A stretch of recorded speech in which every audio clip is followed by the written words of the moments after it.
Jinnah by Jaswant Singh. Lord Mountbatten.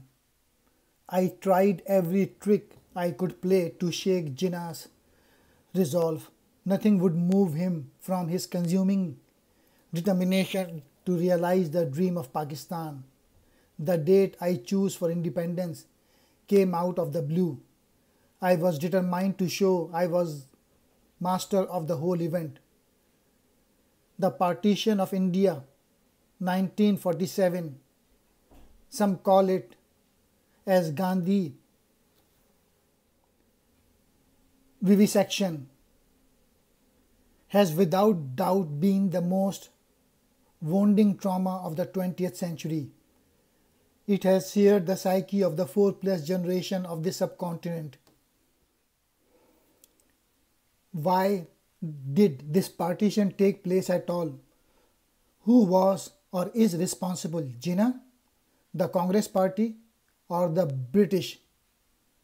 Jaswant Singh attempts to find an answer. His answer for there can perhaps not be a definite answer, yet the author searches. Jinnah's political journey began as an ambassador of Hindu-Muslim unity, yet ended with his becoming the sole spokesman of Muslims in India, the creator of Pakistan, the Qaid-e-Azam. How and why did this transformation take place? No Indian or Pakistani politician, member of parliament, has ventured an analyst political biography of Qaid-e-Azam Muhammad Ali Jinnah, about whom views necessarily get divided as being either a hagiographical or additional demonology. Jinnah, a brilliant lawyer and a nationalist active in independence movement and Hindu-Muslim unity, was aligned with both Congress and Muslim League a decade before Gandhi's arrival in India from South Africa. Qaid-e-Azam was in fact the president of welcoming committee in Bombay for Gandhi.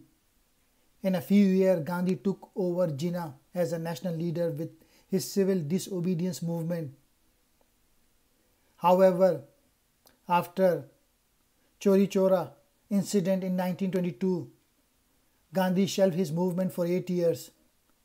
Jinnah remained a nationalist throughout the period.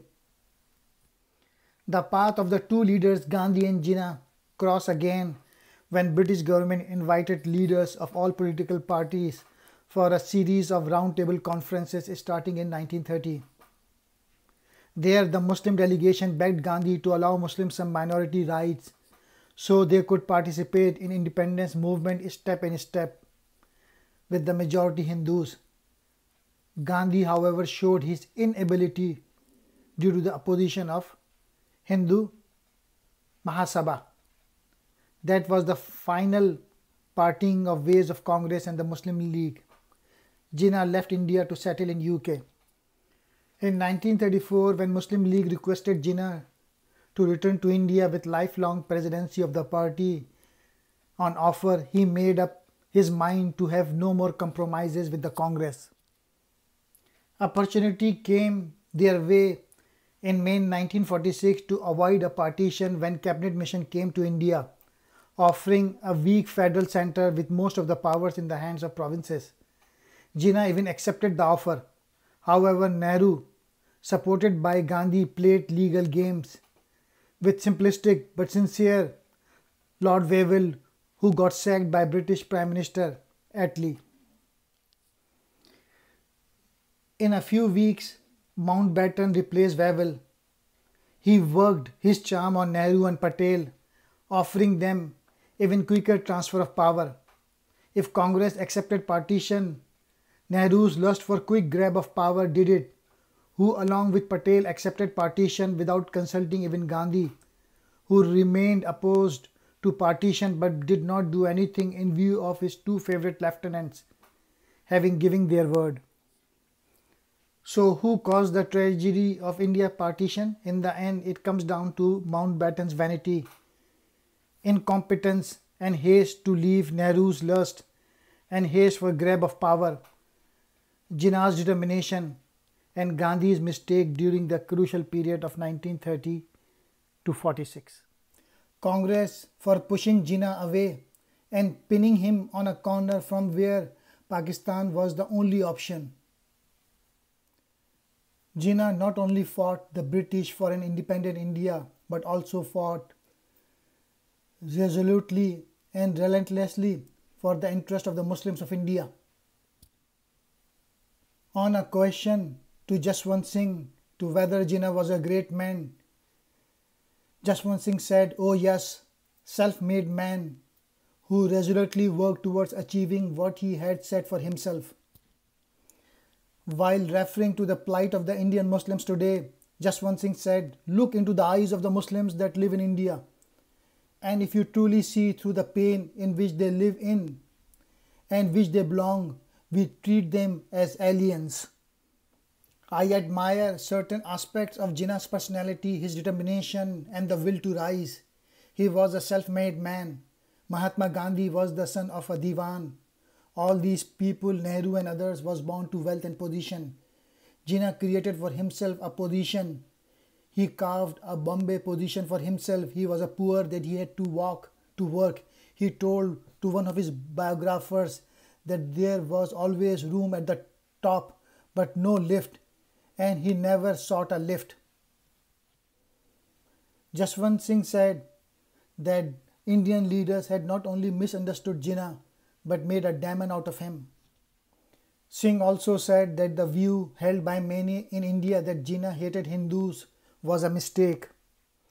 Comparing the leadership of Gandhi and Jinnah, the book says Gandhi's had almost an entirely religious provincial flavor, while Jinnah was doubtless imbued by a non-sectarian nationalistic zeal. On Qaed tomb at Karachi in June 2005, L.K. Advani had put following words in the Visitor's Book: "There are many people who leave an inerasable stamp on history, but there are few who actually create history. Qaid-e-Azam Muhammad Ali Jinnah was one such rare individual." Jaswant Singh Congress has mostly to blame for partition, even more than the British. Upon joining the Muslim League, Jinnah made it clear to its leader that he would not compromise on the question of India's unity, that he would not attempt to break the union, that the League had to work with the Congress for India's freedom. He reminded them that the enemy was Britain, not Gandhi. Facts are humbling. They prevent you from jumping to conclusions. Jinnah was potentially kind, but in behavior extremely cold and distant. Gandhi was compassionate. Jinnah did not wish to touch the poor. Gandhi would generally be honest, forthright and soft-spoken. He stuck to his Hindu faith as any true Hindu would. He also had no love lost for the Muslims. Jaswant Singh rejects the official Indian and Pakistani historiography and states the need to correct the Indian impression that Jinnah was the principal villain of partition. It is remarkable that this new perspective comes from the right wing of the Indian political system. Jaswant Singh criticizes the Congress for using secularism as a substitute for Muslim support and as an excuse for neglecting the imperial reality of the multi-religious Indian society.